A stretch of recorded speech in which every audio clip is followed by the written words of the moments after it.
Hosea chapter 6. Sa lumang tipan tayo.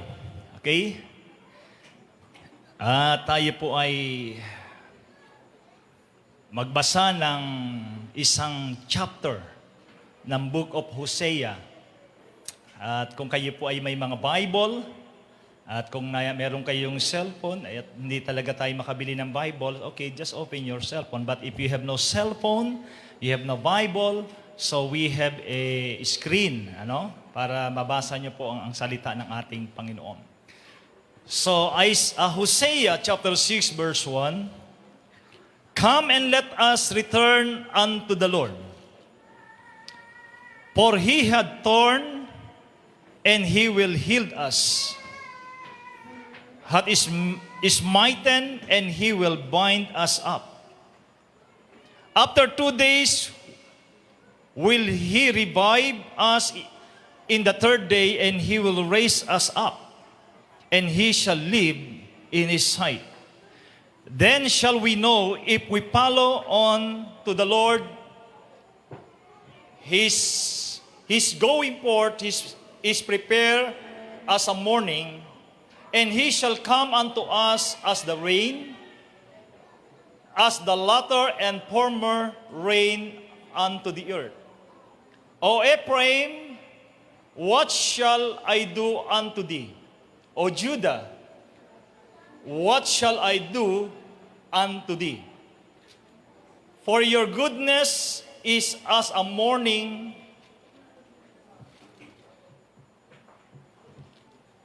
cloud, and as an early dew, it goeth away. Therefore, I have hewed them by the prophets. I have slain them by the words of my mouth, and thy judgment are thy as light that goeth forth. For I desire mercy and not sacrifice, and knowledge of God more than burnt offering. But they like men have transgressed the covenant. There have they dealt treacherously against me, or treacherously against me. Gilead is a city of them that work iniquity, and as is polluted with blood. And as a troops of robber wait a man, so the company of priests murder in the way by consent, for they commit lewdness. I have seen a horrible things in the house of Israel. There is whoredom of Ephraim. Israel is defiled. Also, O Judah, He hath set a harvest for thee, when I return the captivity of my people." So ang sabi ng Bible sa verse 11, "O Judah, He hath set a harvest for thee, when I return the captivity of my people." Maybe this is the time when Israel were captured, they were enslaved in Babylon. It is because Israel do wickedly in the sight of God. But I want you to focus our mind in verse 6 ng Hosea.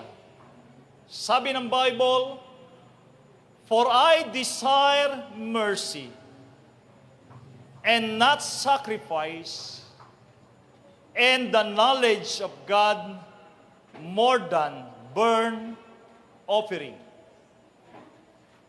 Sa ibang translation ng book of Hosea chapter 6 verse 6, it says that, "For I desire steadfast love and not sacrifice, the knowledge of God rather than burnt offering."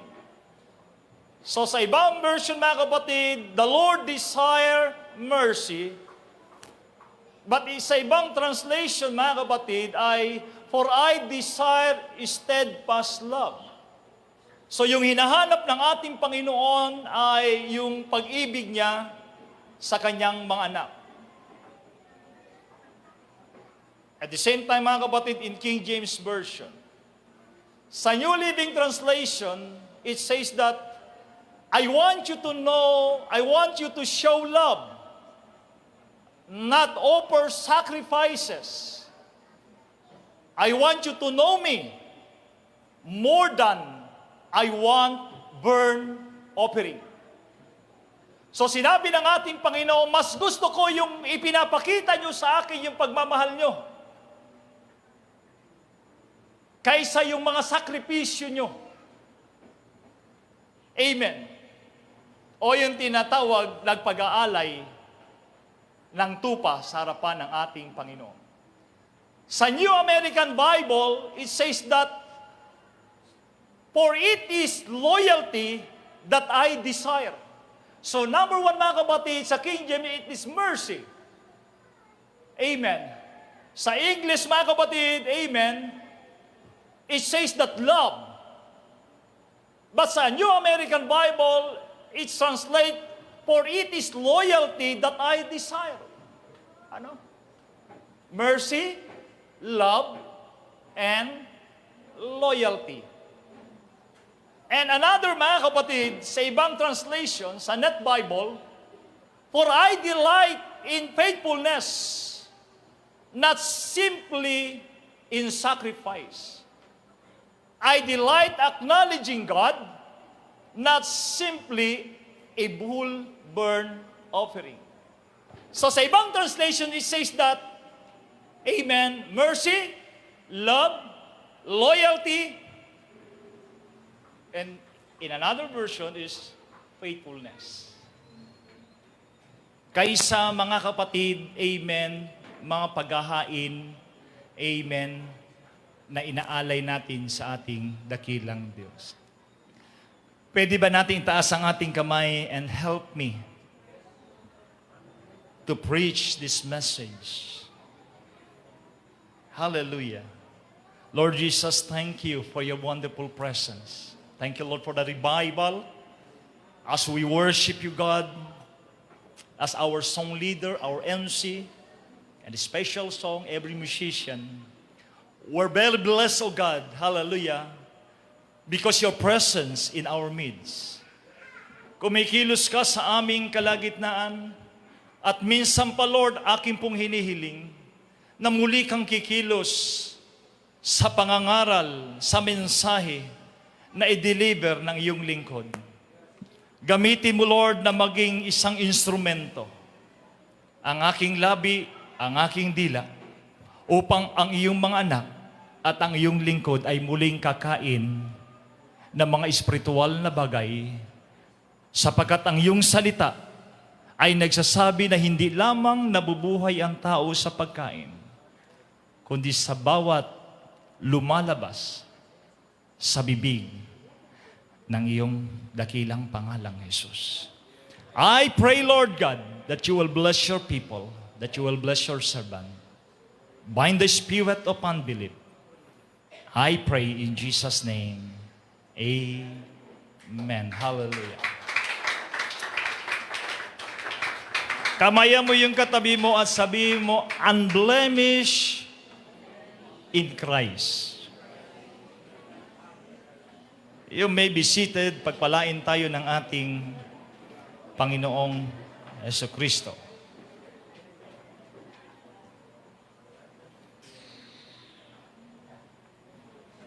Ang sabi po ng Webster, the word unblemished, it says that flawless. Arang tinignan ko yung flawless ay tumutugma lang to sa mga babae na walang peklat. No? Walang makitang pangit. Ano? Pag sinabing mga kumakandidato sa Miss Universe, ay minsan isa sa tinitingnan nila ay flawless. Walang makitang kapintasan. Hindi pingkaw, hindi kirat, hindi pango. Amen?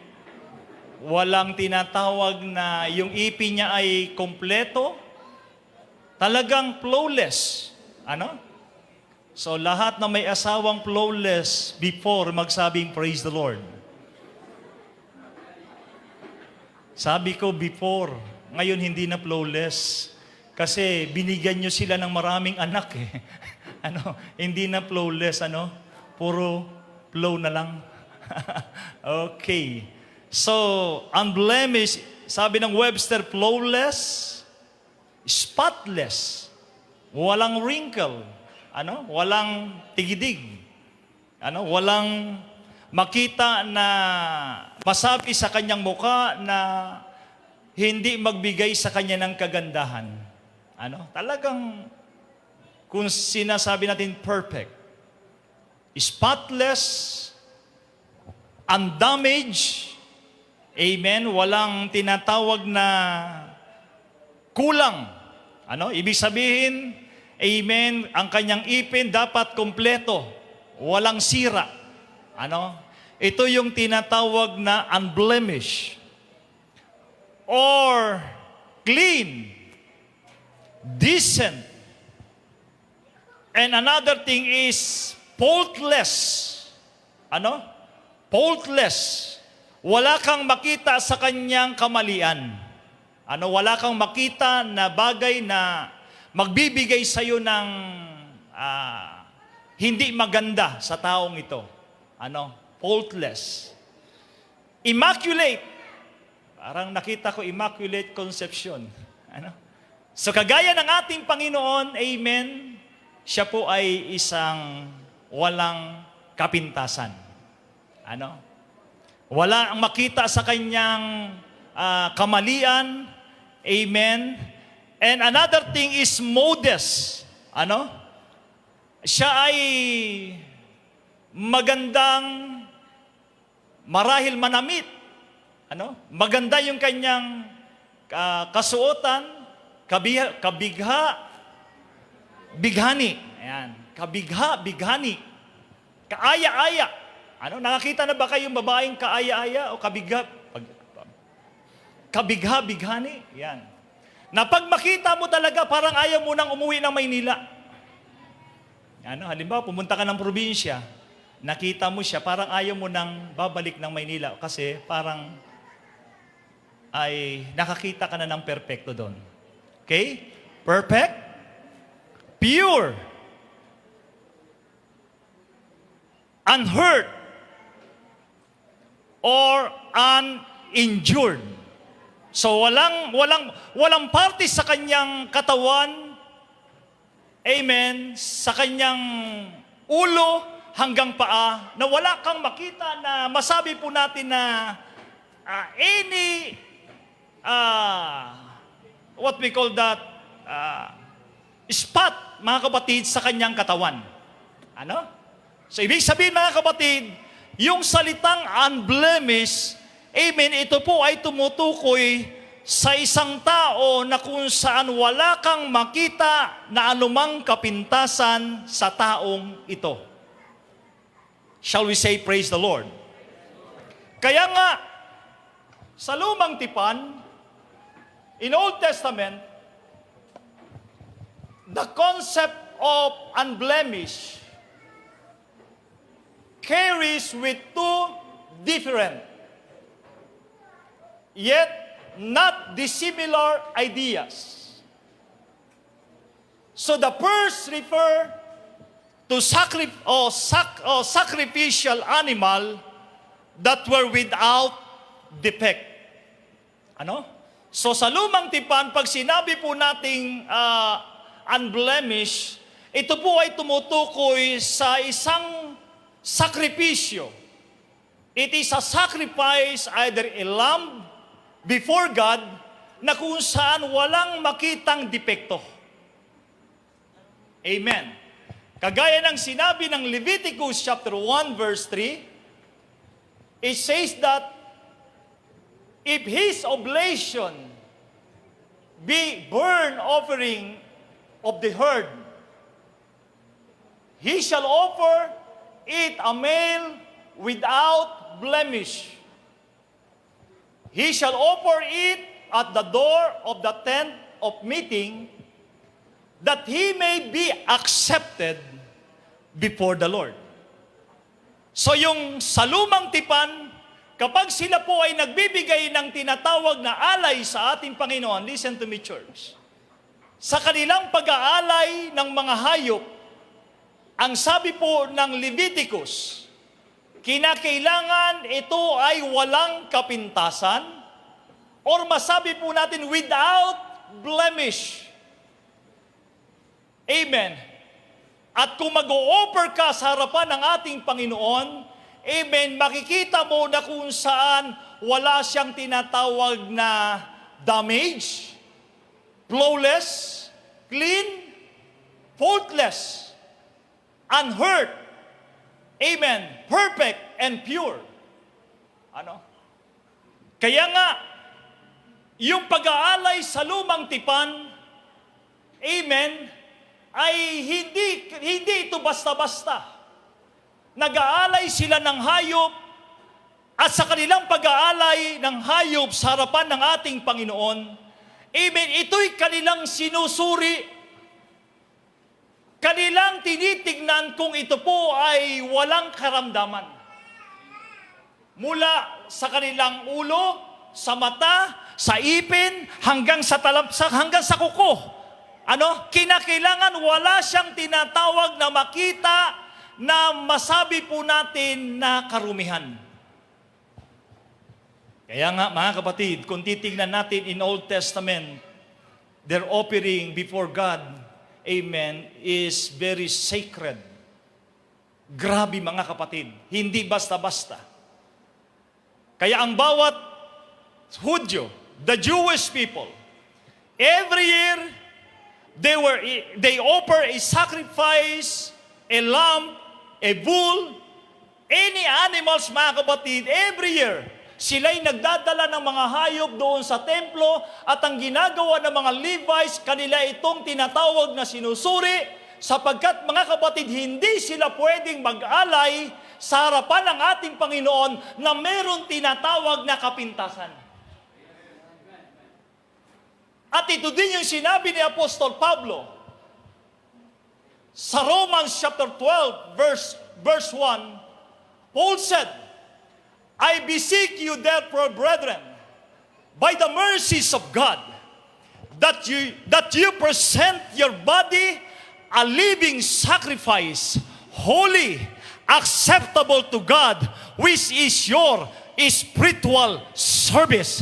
Ito yung sinasabi din ni Pablo na kapag ikaw ay mag-aalay sa ating Panginoon, hindi ka basta-basta mag-aalay na kung sang walang halaga. Ito mga kapatid ay kinakailangan, amen, makita ng ating Panginoon that when we present our body before God, it is a living sacrifice. It is holy. It is acceptable before God, which is your spiritual service. Kaya nga mga kapatid, pagpasok mo pa lang sa iglesia, pagpasok mo pa lang sa lugar na ito, kinakailangan mga kapatid, ang pagbibigay mo na pagsamba sa ating dakilang Diyos ay ito'y maging kaaya-aya sa harapan niya upang ang bawat alay mo ay tatanggapin ng ating dakilang Diyos.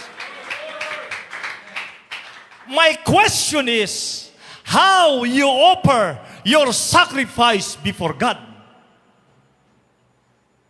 Papaano ka maghandog ng alay sa ating Panginoon? Amen.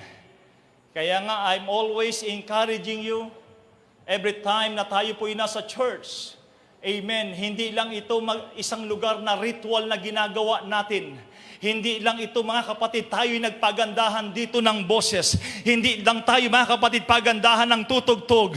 O hindi lang tayo mga kapatid pagandahan ng ating mga damit. O anuman mga kapatid kasangkapan na dala natin sa ating mga katawan. Hindi yan ang hinahanap ng ating Panginoon. Ang hinahanap niya mga kapatid, amen, na ikaw ay haharap sa ating dakilang Diyos. At pagharap mo sa ating Panginoon, that we must present our body a living sacrifice. Shall we say praise the Lord?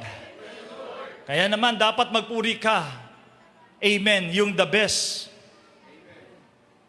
Amen, sacrifice yan eh. It doesn't matter na makita kang mukha kang kengkoy. Naalala niyo si Ben David, mga kapatid, pagkatapos nilang makipagbaka sa mga Pilisteo, sa mga kaaway nila, at sila'y nagtagumpay, nakita ng kanyang asawa nang si David ay naglalakad mga kapatid, amen, papasok mga kapatid sa templo, amen. Si David ay sumasayaw, siya'y lumulundag, amen. And the Bible says that David, mga kapatid, amen, tinanggal niya ang kanyang pagkahari at sumamba siya sa kanyang Diyos, mga kapatid. At ang mga tao ay tuwang-tuwa, pero ang kanyang asawa ay nagalit sapagkat nakita niya yung kanyang asawa, yung hari ay parang nasisiraan na ng ulo dahil sa pagsamba sa ating Panginoon.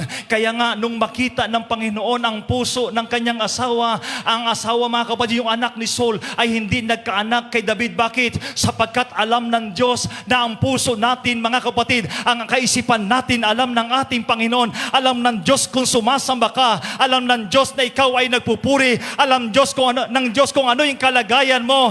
Kaya nga, when we offer unto God a sacrifice, amen, it is our whole body, our mind, our soul, our strength. Kaya nga, ang sabi ng Biblia, worship God in the Spirit and in truth. Shall we say praise the Lord? That's why in Old Testament, only animals that were undefiled physically were worthy of being offered to the Lord. Hindi sila nag-aalay sa ating Panginoon ng mayroong kapintasan. Hello. Sacrificing blemished animal was a violation of biblical law and demonstration of brazen disrespect for God. Kapag ikaw ay nag-aalay sa ating Panginoon na merong kapintasan, you disrespect God. Kaya nga mga kapatid, ang hirap ng buhay noon. Sabi ng Malakay chapter 1 verse 6, the Bible says, a son honor his father and a servant his master. If then I am a father, where is my honor? And if I am a master, where is my fear due me? Saith the Lord of hosts to you, O priests who despise my name, you say how and in what way have despised your name? In verse 7 says that, by offering polluted food upon my altar, and you ask, how have you polluted it and profaned you? By thinking that the table of the Lord is contemptible and may be despised. In verse 8, when you priests offer blind animals for sacrifice, is it not evil? Sabi ng ating Panginoon, sinabi niya sa mga lingkod niya, Panginoon, saan kami nagkasala sa iyo? Ang sabi ng ating Panginoon, when you offer blind for sacrifice, it is not evil. Kasi sa panahon, mga kapatid, ni Malakay, ang mga priests, they offer a sacrifice, a lamb, amen, not spotless.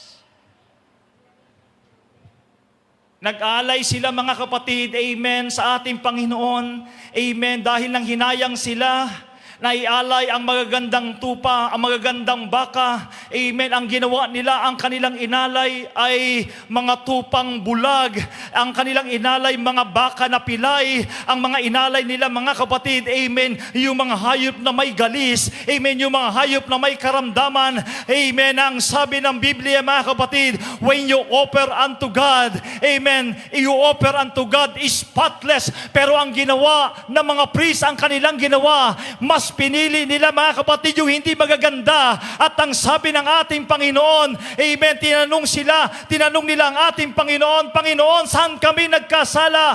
When you offer a sacrifice, amen, a blind,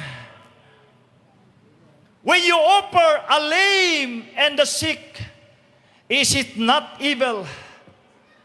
Presents us a thing now to your governor of your taxes and see what is happened. Will he please with you, or he will receive you graciously, saith the Lord of hosts? Sabi ng ating Panginoon, kung magbigay ba kayo sa gobernador ng tinatawag na isang hayop na may karamdaman, sa palagay nyo ba matutuwa ang tinatawag na gobernador? Matutuwa ba yung hari? Do you think it pleased the king? Now, sabi ng verse 9, then I beg and entreat God that He will be gracious to us with such a gift from your hand, and will He accept it or show favor of any of you, saith the Lord of hosts. Sabi niya, sa palagay niyo ba, tatanggapin ko yan nang inalay niyo ay may karamdaman? Oh, there were even one among you whose duty is to minister to me, who would shut the door, that you might not kindle fire on my altar, and no purpose. It means an empty, fruitless. I have no pleasure in you, saith the Lord of hosts, nor will I accept an offering from your hand. Ang sabi ng Biblia, hindi ko tatanggapin kapag ang alay mo ay merong tinatawag na merong kapintasan, sapagkat ang gusto ng Diyos, kapag mag-alay ka sa ating Panginoon, walang kapintasan sa harapan ng ating pong dakilang Diyos. Shall we say, praise the Lord? That's why in verse 14, it says, but cursed is the deceiver who has male in his flock and vows to offer, yet sacrifice to the Lord a blemish or displeasing. For I am a great king, saith the Lord of hosts. My name is terrible and is reverently feared among the nation. Kaya nga ang ating Panginoon, amen, kapag mag-alay tayo, hindi dapat simpleng pag-aalay sa ating Panginoon, but when you present your body before God, amen, without spot, without blemish. Minsan, mga kapatid, mag-aalay na lang din tayo sa ating Panginoon. Ialay nyo na yung maganda. Shall we say praise the Lord? Mag-aalay na lang din kayo ng oras, gandahan nyo na yung oras. Hello?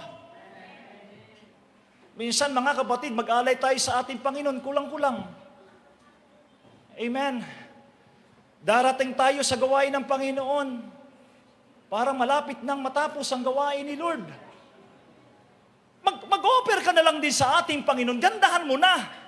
Bakit? Kasi ang sabi ng Biblia, that we must present our body a living sacrifice. Kaya nga, kapag mag-offer ka sa ating Panginoon ng oras, pag mag-offer ka sa ating Panginoon ng lakas, ibigay mo na sapagkat ang ibinibigyan mo ay hari na manghari, Panginoon ng Panginoon. Kaya nga mga kapatid, ang ibinigay mo na oras, amen, ibabalik ng Panginoon niya ng doble-doble. O palakpakan natin ang ating Panginoon.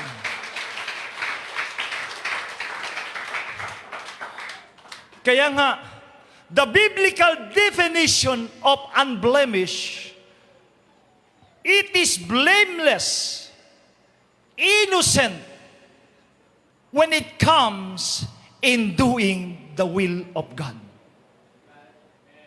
And what we call that without guilt. It means that the person who is blameless is without blame. And when the word blameless is mentioned, or unblemished in the scripture, it's always a result of someone following God. Yung pagsunod natin sa ating Panginoon ay dapat laging tama. Many Christians who are called to a leadership position in the church, they were excited because they were put in a position, in a leadership. But what Apostle Paul in 1 Timothy chapter 3 verse 2, in New Living Translation says that, so as a church leader must be a man whose life is above reproach. So the moment their eyes fall in the word blameless, or what we call that unblemished, pag nababasa nila ito mga kapatid, para palang mahirap maglingkod sa Panginoon. Kasi pag maglilingkod ka sa ating Panginoon, kinakilang wala kang makitang kapintasan. Sa atin naman marami tayong kapintasan.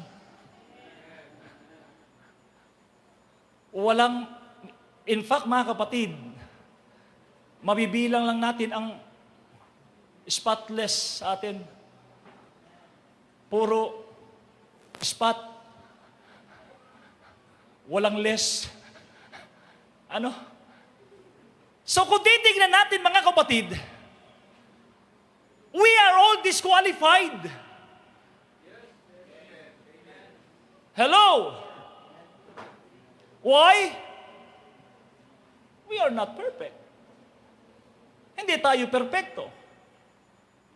At hindi tayo karapat-dapat na gamitin ng ating Panginoon. Kasi may mga kapintasan tayo, whether you like it or not, meron talaga. Kahit sabihin mo, ikaw na yung pinakamaganda sa tingin mo.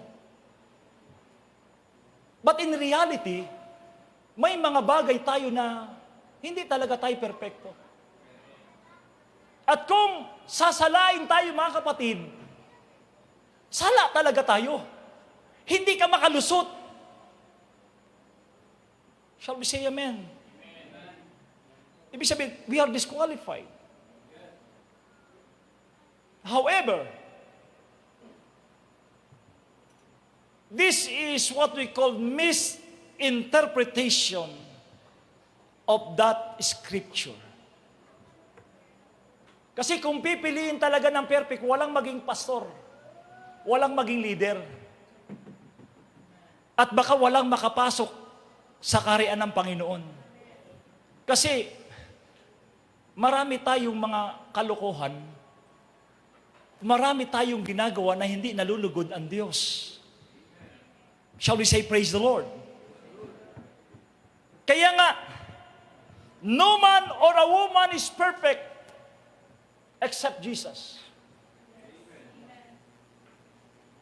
Hello? Are you with me? Kung hindi tayo qualified sa lahat ng aspeto, and no one would qualify to be a leader or even a spiritual leader. If that were what we call God requirements when it comes in ministry, so what the word says unblemished in the Bible. Remember mga kapatid, before Paul called by God, the Bible says that Paul was already a murderer. Before he came to Christ, he is a witness when Stephen murdered. Kung titignan natin mga kapatid sa buhay ni Apostol Pablo, masabi po natin mga kapatid na ang kanyang buhay ay na magulo, masalimot. The Bible says in Acts chapter 7 verse 58, and cast him out of the city and stoned him. And the witnesses laid down their clothes at a young man's feet, whose name was Saul. And he had personally overseen and arrest all Christian believers. Sabi ng Biblia, nung binabato mga kapatid si Stephen, amen, si Pablo ay isang tinatawag na witness. Isa siya sa dahilan, mga kapatid, amen, na pinagpapatay ang mga mananampalataya, ang mga Kristiyano, mga kapatid, amen, sa kanyang buhay, wala kang makitang kagandahan. Shall we say amen? In Acts chapter 26 verse 10, the Bible says that, and that is what I did in Jerusalem. I locked up many of the saints or faithful saints in prison by virtue of authority received from the chief priests. But when they were being condemned to death, I cast my vote against them. So makita natin, Apostle Paul, he was a persecutor. He is a murderer. In the sight of God, Paul is not right before God. Are you with me? And if God judged people by their fast action, Paul was not, amen, qualified being an apostle. Hello? It is because, mga kapatid, ang buhay niya ay hindi maganda. Ang kanyang tinatawag na pinanggalingan ay hindi maganda. Amen. Siya'y mamamatay tao. Siya'y gumagawa, mga kapatid, ng kalikuan sa harapan ng ating dakilang Diyos. Ang buhay niya, mga kapatid, ay masabi po natin, marami siyang pinahirapan na mananampalataya. Amen. Ang ginagawa ni Apostol Pablo, kapag may nakita siyang mananampalataya, ang kanyang ginagawa, kanyang binabato. Amen. Ang kanyang ginagawa, ipinapakulong, mga kapatid, ang mananampalataya.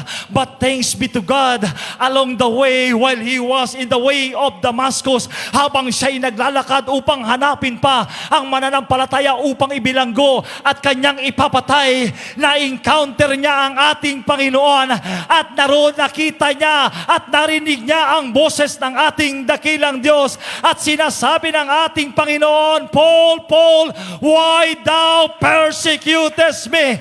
Nakita ng Diyos, mga kapatid, na itong si Pablo, hindi maganda ang kanyang relasyon, hindi maganda ang kanyang pagkatao, pero ang Diyos hindi tinignan ang kanyang masamang pagkatao, hindi tinignan ang kanyang dating ugali, hindi tinignan ang kanyang kasamaan, but God is still, there is a time to encounter.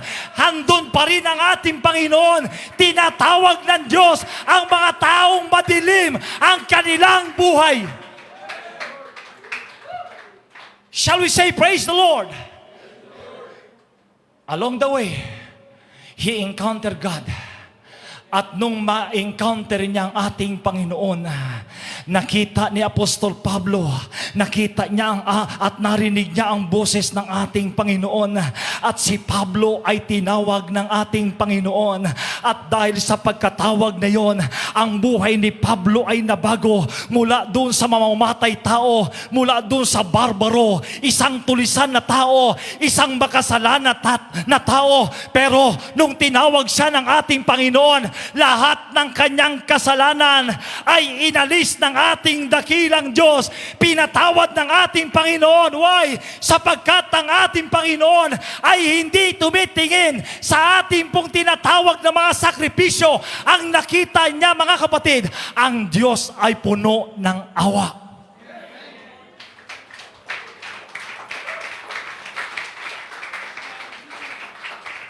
That's why in 1 Timothy chapter 1 verse 12, Paul said, and I thank Christ Jesus our Lord, who had enabled me, for that He is counted me faithful, putting me into the ministry, who was before a blasphemer, a persecutor, and injurious. Sabi ni Apostol Pablo, nagpapasalamat siya kay Kristo. Sa kabila, mga kapatid, na ang kanyang buhay ay puno ng kasamaan, ang Diyos ay tapat. Tinawag siya ng ating Panginoon. Sa kabila na siya'y mamamatay tao, sa kabila na siya'y hindi maganda ang kanyang buhay, pero ang Diyos ay napakabuti. Tinawag pa rin siya ng ating dakilang Diyos. Ang buhay natin ay hindi maganda. Ang buhay natin ay masabi natin hindi kalugod-lugod sa harapan ng ating Panginoon. But I want to tell the church, gaano man kadilim ang iyong kasalanan, gaano man kasama, gaano man ang nagawa mo sa harapan ng ating dakilang Diyos, ang Diyos ay punong-puno ng awa. Punong-puno ng awa siya sa mga taong gustong maglingkod sa Kanya. Shall we say, praise the Lord? And by the grace and love for Jesus, Paul was forgiven and Paul was restored. Can you imagine? Yung taong magulo ang buhay, wasak ang buhay, yung taong masabi po natin walang makitang kagandahan. But when we met Jesus, God cleansed us through His blood. O palakpakan natin ang ating Panginoon. Kaya nga, mas kinilala siya na famous apostle among the 12. It is because even he was committed sin before God. Paul, amen, had a repentant heart before God. Ang kailangan lang naman talaga natin kapag nagkasala tayo magsisi. Hello? Kailanman hindi tayo i-condemn ng Panginoon. Amen. Minsan pag tayo nagkakamali, ang ginagawa natin, lumalayo tayo. Amen. At habang ikaw ay lumalayo sa ating Panginoon, amen, hindi mo matanggap ang biyaya at awa ng Panginoon. Ang kailangan natin kapag tayo po'y nagkasala, kagaya ni Apostol Pablo, when Paul encountered God in the ways of Damascus, Paul humbled himself before God. Amen. Pinakinggan niya ang mensahe ng ating Panginoon. Sinunod niya ang ating Panginoon. At doon nagkaroon siya ng kapayapaan. Nagkaroon siya ng kagalakan. Sapagkat ang Diyos malapit sa mga taong nagpapakumbaba. Malapit ang Diyos sa mga taong nagsisisi. At ang awa ng Diyos ay sagana. That's why in Matthew chapter 12, Jesus spoke of the Sabbath to the Pharisee. Why? Because they condemn him when his disciple plucked the corn on the day of Sabbath. Matthew chapter 12 verse 1 to 2. At that time Jesus went on the Sabbath day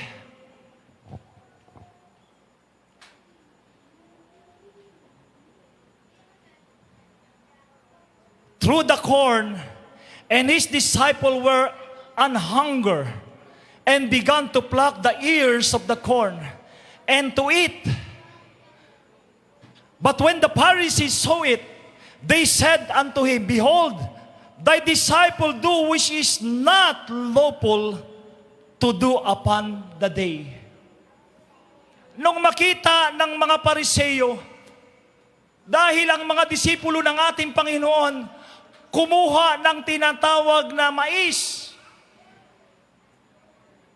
Kanilang nilaga. Siyempre, nilaga nila yun. Hindi naman nila pwedeng ngat-ngatin yun, hilaw pa.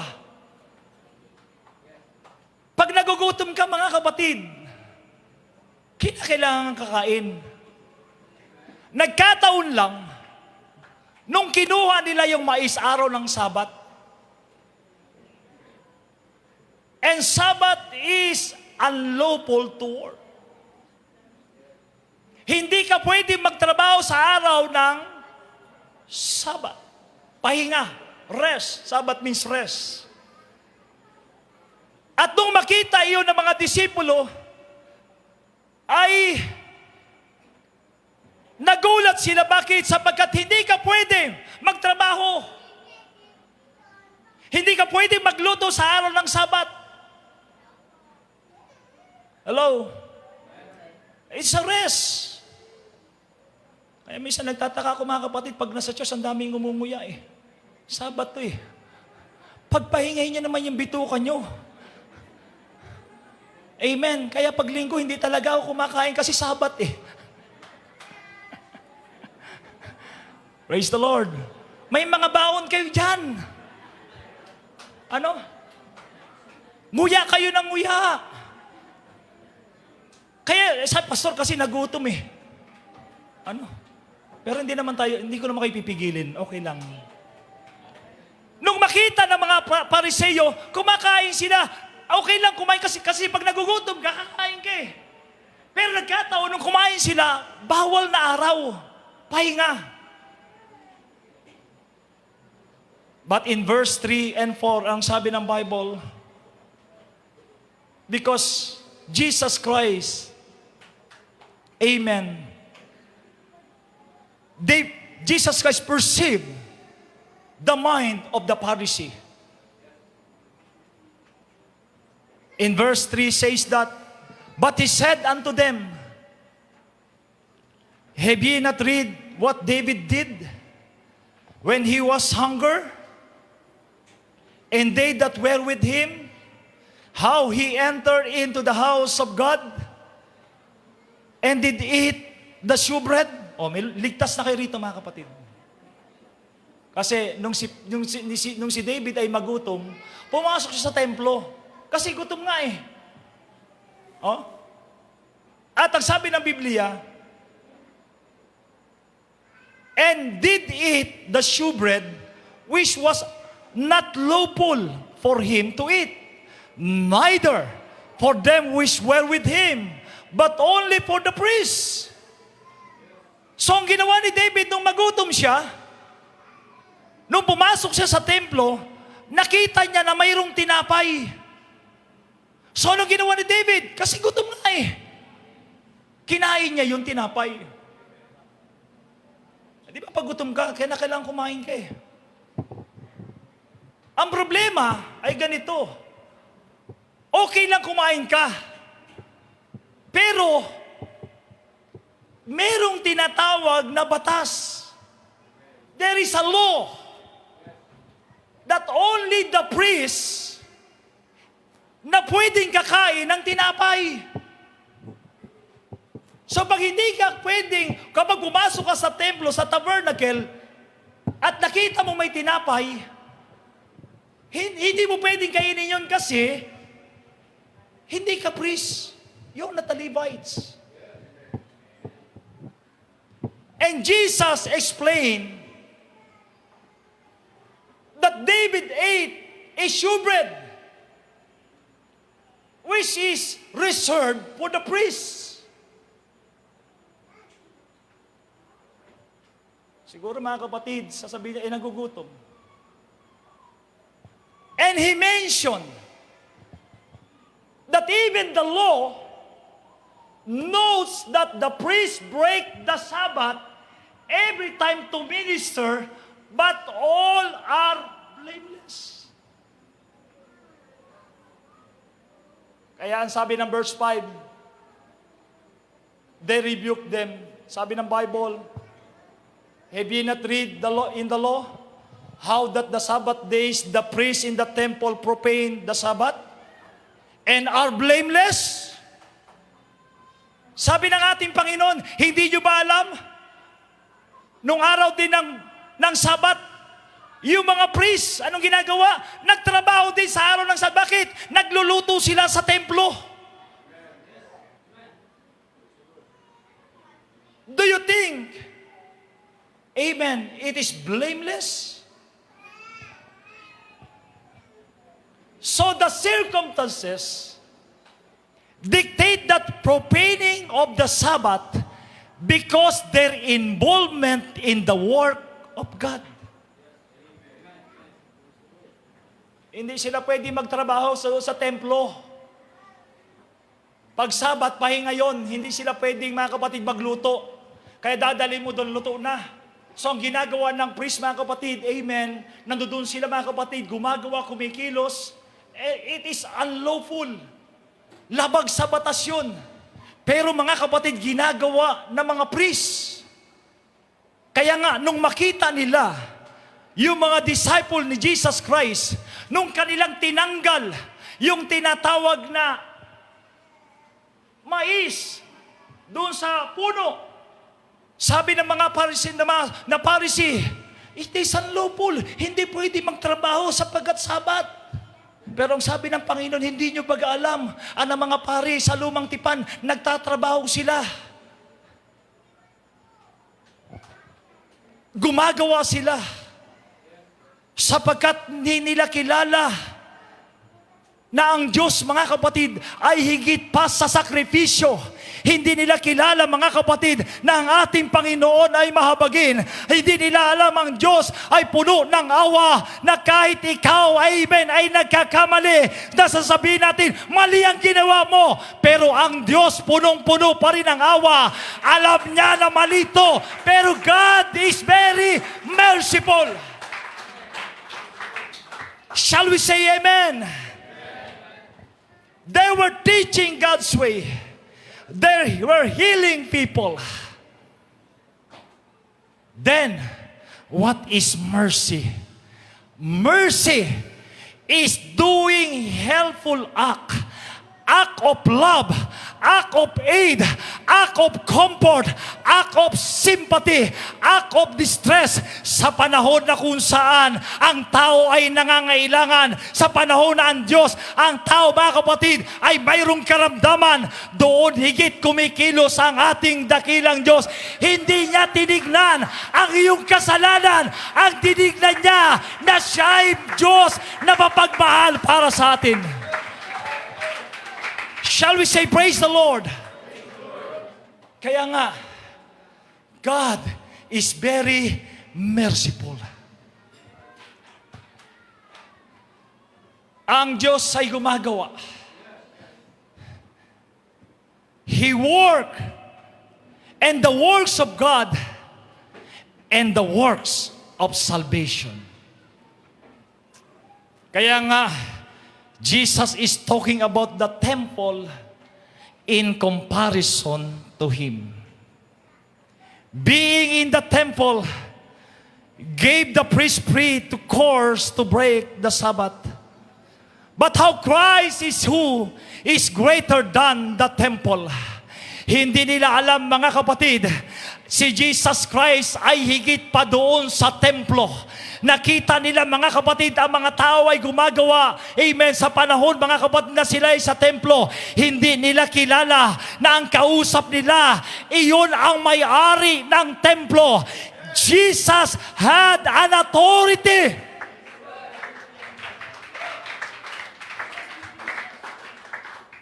In verse 6, anong sabi ng Biblia? But I say unto you, that in this place is one greater than the temple. Ang mga tao doon, mga kapatid, tinitingnan lagi ang kamalian. Labagyan sa batas, labagyan sa batas, labagyan sa batas. Hindi nila alam mga kapatid, kasama nila ang may-ari ng langit, ang may-ari ng sansinukob, ang may-ari ng iyong buhay, ang may-ari ng lahat. Amen. Tinitignan nila ang kanilang mga kasalanan, pero ang ating Panginoon, hindi ko titignan ang kasalanan nyo. Ang titignan ko sa inyo, na ang Diyos, tignan nyo na puno siya ng awa, na kahit anong pagkakamali mo, andyan pa rin ang Diyos na puno ng biyaya at awa sa iyong harapan. Palakpakan natin ang ating Panginoon. Kaya nga, being in the temple, it is a great privilege. Hello?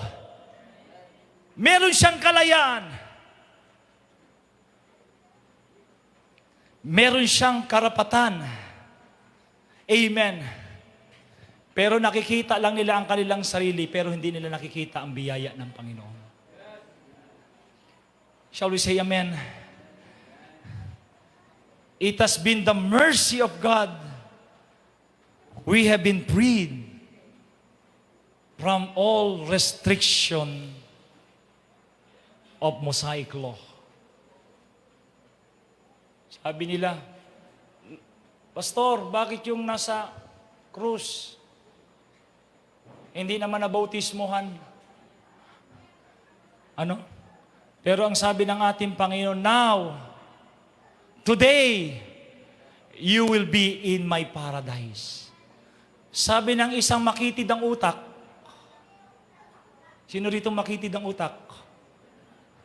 Wala. Sabi niya, Pastor, hindi naman niya nabautismohan. In Jesus' name. Hindi naman yan lumakad na may kabanalan. Hindi naman nagpunta sa church yan. Hindi naman yan nag-ikapo. Hindi naman yan nagsuot ng kabanalan. Pero bakit nasa langit? Sa palagay niyo bakit? Sabi ng Panginoon, you will be in my paradise. Kung ikaw ang may-ari ng langit, may karapatan ba tayo magreklamo? Halimbawa, ako ang may-ari ng hotel. Sabi ko, Sister, you can use first class room in my hotel. Free, food, lahat. Sabi ng tao nito, ano ba yan? Yung sa staff. Sir, Bakit ililibre mo siya? Dapat nagbayad dyan eh. Hindi mo ba ako kilala? Sino po kayo? Ako yung may-ari ng hotel. Lahat pwede kong sabihin at pwede kong gawin because I have an authority. Ako ang may-ari. Amen. Bakit ko siya patatawarin? Ang dami niyang kasalanan. Ang dami niyang nagawa na kamalian. Huwag mong tignan ng kamalian niya. Ako ang Diyos ng punong-puno ng awa at kaya kitang patawarin.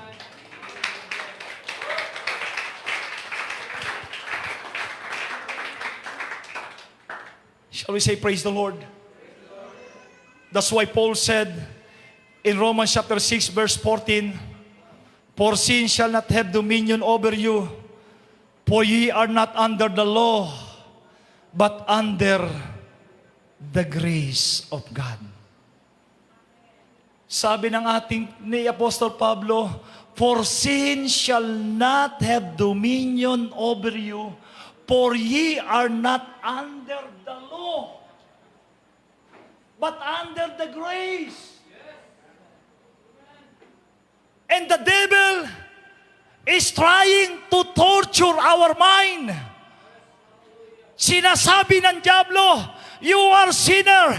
God will not forgive you." Amen. You are not part in the kingdom of God. Hindi ka na makakapasok. Wala kang parte sa kaharian ng langit. Wala kang karapatan na tatawag sa ating Panginoon. You know what? The devil is a liar. Amen. Kapag may nagsasabi sa iyo na hindi ka kayang patawarin ng ating Panginoon, you are not under the law, but you are in the grace of God.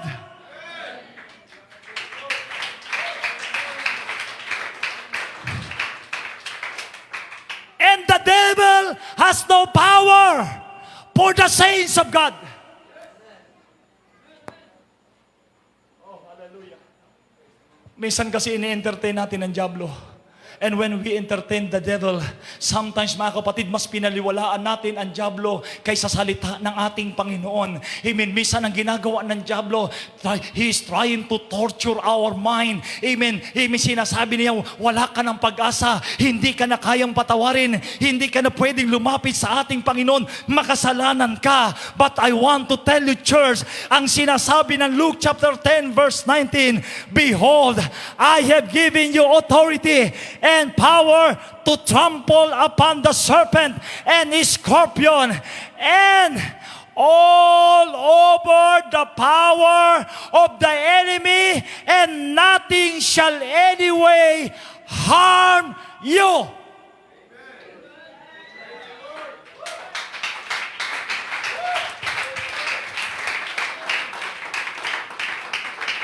Pag sinabi ng diablo, wala ka ng pag-asa, you have the authority to rebuke the devil. Pag sinabi ng diablo, wala ka ng pag-asa, God given us all the authority.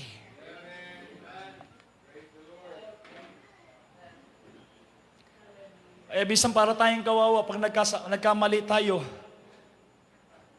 and the devil condemn us and trying na hindi ka nababalik sa Panginoon, you can rebuke the devil. Because the blood of Jesus is sufficient. The blood of Jesus had power, mga kapatid, for all our sin. Lumapit ka lamang. Ang sabi ng Bible sa Hebrew chapter 4 verse 16, "Let us come boldly unto the throne of grace, and we shall find mercy in the time of our need." Kapag ikaw, ang mga kapatid, ay nakagawa sa harapan ng ating Panginoon ng kasalanan, lumapit ka sa ating Panginoon at ang biyaya at habag ng ating Panginoon ay sagana. And when the devil come after you, you can say Luke 10:19. And he said, "I have given you authority." Ang lahat ng may authority magsabing praise the Lord. Nakita mo yung demonyo sa tabi mo? In Jesus' name, I have an authority. Pastor, makulit. Naalala ko meron tayong kapatiran. Yung anak ni Sister Glo. Nung siya'y naglalakad, nag-aaral pa siya sa nursing.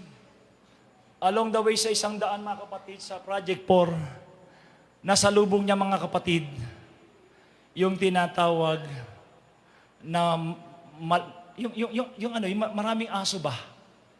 Hindi nung masama. Aso. Nung sasakmali na siya ng aso, papunta na sa kanya. Alam niyo ang binanggit niya? Hindi niya naman memorize yung And I have given you the authority, the power to trample upon the serpent and the scorpion, and nothing, amen, hurt you. Amen. Ang nabanggit niya lang is, Luke 10:19! Iyon ang binanggit niya. Kaya mahalaga talaga mag-memory verse tayo. Baka pag mayroong demonyo, sasabihan, Luke 10:19. Buti na lang, mga kapatid, kabisado ng dyablo, yung Luke 10:19.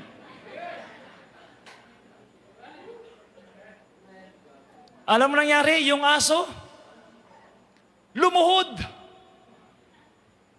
At yung pagluhod ng aso, maging ang aso, nasasakmal sa kanya, nagpakumbaba dahil sa Luke 10:19.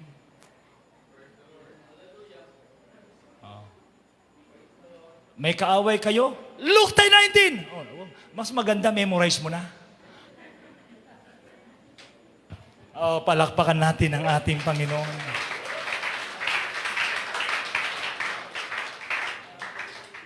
Sabi nabi, I have given you authority and power to trample upon the serpent and the scorpion, and even your physical and your mental strength and your ability over all the power that the enemy, and nothing shall in any way harm you. COVID-19, Luke 10:19. Yung salot, alis yan. Kaya pagising nyo sa umaga, Luke 10:19 agad. Ano bisin Luke? Tignan mo. Luke. Memorize mo yan. Pagdating mo sa bahay, Luke 10:19. Kasi yung mga asawa natin, yung mga lalaki, pagpasok nyo, galing sa trabaho, at pagod yung asawa nyo, amen? Luke 10:19. Walang kita, Luke 10:19. Bakit? Hindi makalapit ang dyablo sa iyo. Bakit? Kasi may kapangyarihan. Binigyan ka ng authority ng ating Panginoon. Nang sabi ng Biblia, all authority is given. Shall we say praise the Lord? Kaya nga, pag sinabi ng dyablo, wala ka ng pag-asa, God is merciful. Romans chapter 7 verse 3.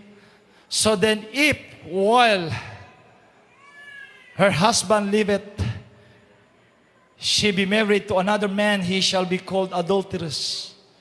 But if her husband be dead, he is free from the law, so that she is no adulteress, though he married to another man. Jesus said, hallelujah, in verse 7, but if he had known what this minute, I have mercy and not sacrifice, you would not have condemned the guiltless. What Jesus referred in this verse is the same verse what Hosea said. Are you with me? Anong sabi ng Hosea? It was a prophecy and divine principle both. Kasi minsan kapag marami kang tinatawag na sacrifice, medyo tumataas ang pride natin.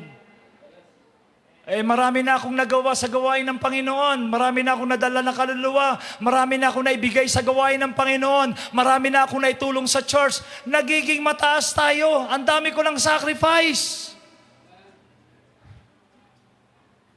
And sometimes, mga kapatid, even my mind, I'm always remind me, even your pastor,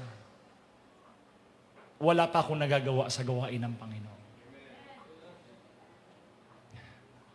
Maybe you. And as your pastor, as a leader, and that is to lead every saints. But we are part of the body of Christ. Lahat tayo gumagawa dito. Wala dito na kung saan masabi po natin hero. Walang hero sa church. Even your pastor is not a hero in the church. Amen. As a pastor, I am your servant. Amen. As you are a leader, you are a servant, mga kapatid. Walang dapat may tataas dito, mga kapatid. Amen. At sasabihin na, mas marami akong nagawa, marami akong sakripisyo. Tatandaan po natin, mga kapatid, ang ating Panginoon ay hindi nagagalak, mga kapatid. Amen. Sa mga sakripisyo mo. Yes, maganda yan sakripisyo mo. But hindi mo dapat ipagmalaki yan. Ang gusto ng ating Panginoon, paano mo siya mamahalin? Paano ka maging matapat sa Kanya? How you faithful before God? How you love the Lord? Because you can give without loving. Pwede kang magbigay na walang pagmamahal, but you cannot love without giving. Amen. Minsan ipagmalaki mo yung binigay mo. Amen. Marami na akong nagawa, pastor. Good for you.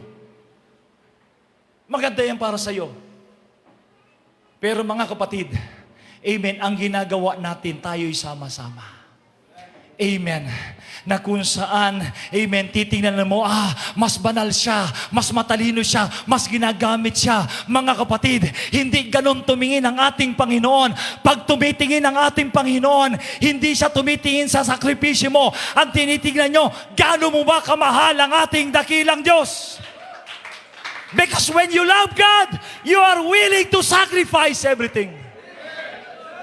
Huwag mo ipakita ang pagmamahal mo at nakikita ng pastor. Gumawa tayo kahit hindi nakikita ng pastor kasi ang reward hindi sa akin. Sa Panginoon yan. Baka mas marami pa kayong corona kaysa sa akin. Dahil sa kasipagan nyo sa gawain ng ating dakilang Diyos. O palakpakan natin ang ating Panginoon. That's why, if one is blameless in breaking the law, then one is above the law. Amen. Paul said, we are not under the law. Amen. Wala na tayo sa batas. Amen. As Hosea prophesied, amen, in Numbers 28 verse 9 to 10, sabi ng Bible, on the Sabbath day, 2 lambs of the first year without spot, the 2/10 dill with flour for meat offering mingled with oil, and drink offering thereof. This is burnt offering every Sabbath beside the continual burning offering and his drink offering. Offering a sacrifice on the Sabbath was work. Yet, it is blameless work. Kaya ang sabi ng Panginoon, I desire mercy, not sacrifice.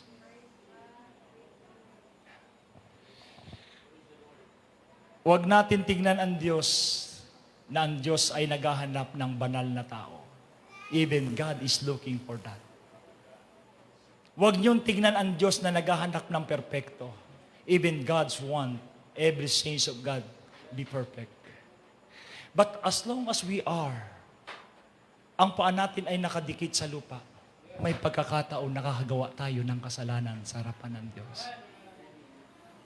But remember, amen, sa kabila ng mga bagay na yon, ang sabi ng ating Panginoon in Matthew chapter 9 verse 13, but go ye and learn what meaneth, I have mercy and not sacrifice. For I am not come to call the righteous, but sinner to repentance. Hindi naparito ang Diyos para sa mga matutuwid. If you think you are righteous before God and before men, good to you. But God is not looking for a righteous and boast them to other. Sasabihin mo, mas magaling ako sa iyo, pastor. Mas magaling ako sa kapatid. No, God is not looking. Ang hinahanap ng Diyos ang mga makasalanan na sila'y magsisi.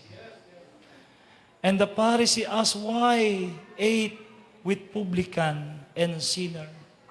Sabi ng mga Pariseo, bakit siya kumakain sa mga publikano? Ang publikano ay makasalan. They were not people. They were not righteous.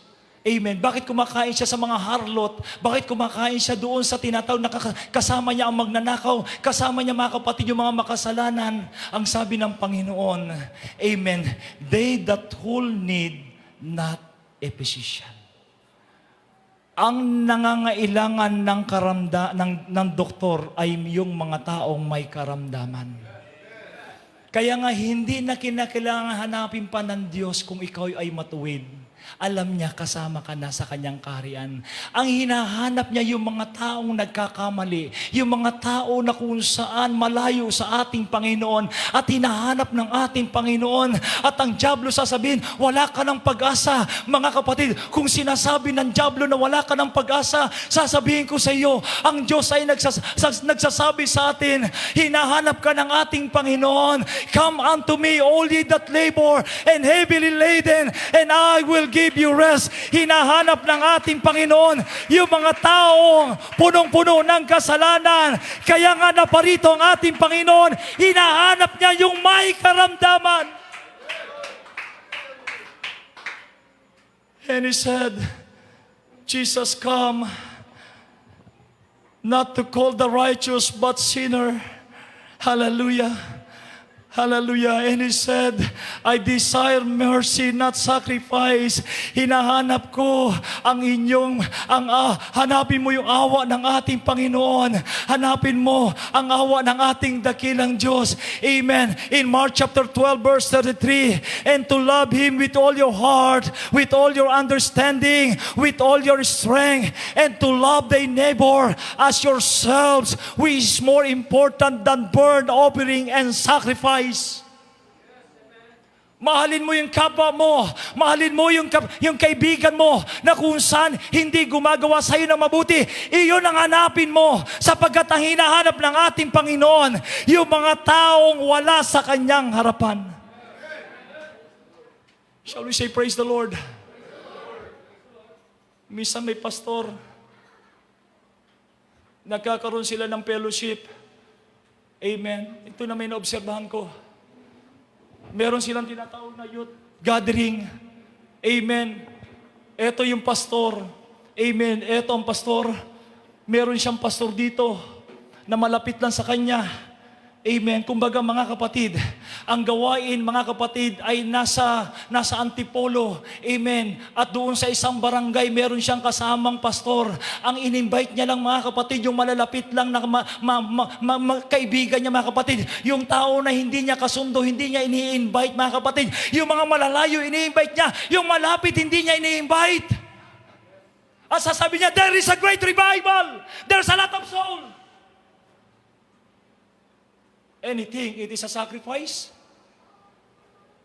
Gumawa ka na mabuti, maganda yung ginagawa mo, pero yung taong, amen, meron kayong hindi pagkakaunawaan, hindi mo nilalapitan. Amen. May kagalit ka, hindi mo malapitan. Bakit? Amen. Kasi ayaw mo siyang tinatawag, ayaw mo magpakumbaba sa Kanya. Hallelujah. That's why when you offer unto God, sabi ng Biblia, iwan mo ang iyong alay, puntahan mo yung taong nakagawa sa iyo ng kasalanan at humingi ka ng tawad. lumapit ka sa Kanya. At pagkatapos niyon, bago mo kunin ang alay mo at ibigay mo sa harapan ng ating Panginoon. At doon tatanggapin ng Panginoon yung alay mo. Sapagkat ang hinahanap ng Panginoon, amen, yung mga tao na kung saan marunong magpatawad sa Kanyang mga tao nagkasala sa Kanya. Eh di tayong gamitin ng Panginoon. Amen. Pero baka meron tayo yung kagalit. Amen. And do you think, mga kapatid, is good before the Lord? Hello, 1 Samuel chapter 15, verse 22. This is my last verse. But Samuel declared, does the Lord delight in burnt offering and sacrifice as much in obedience to His voice? Behold, obedience is better than sacrifice, and attentiveness is better than the fat of ram. Mas gusto ng ating Panginoon na magpasakop ka muna, sumunod ka muna sa Panginoon. We have a lot of sacrifice, but the Lord said, obedience, amen, is better than sacrifice.